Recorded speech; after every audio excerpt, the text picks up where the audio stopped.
નમસ્કાર દર્શક મિત્રો, મિરર ઓફ ધ વર્લ્ડ ન્યૂઝમાં આપ સૌનું હાર્દિક સ્વાગત છે।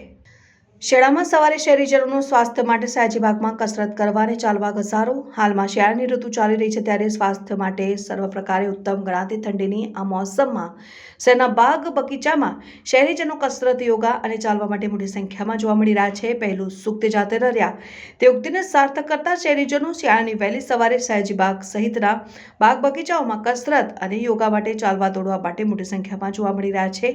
મોટી ઉંમરના લોકો તથા હવે ખાસ કરીને યુવા વર્ગ સ્વાસ્થ્ય પ્રત્યે ખૂબ કાળજી લેતા થયા છે, ત્યારે યુવાઓ પણ સયાજીબાગમાં કસરત કરી રહ્યા છે। વડોદરા મહાનગરપાલિકા દ્વારા શહેરના સયાજીબાગ, હરણી અને બાપોદ, માંજલપુર સમાજ સહિતના પાલિકા હસ્તકના બગીચાઓમાં વિવિધ પ્રકારની કસરત માટેના સાધનો મૂક્યા હતા।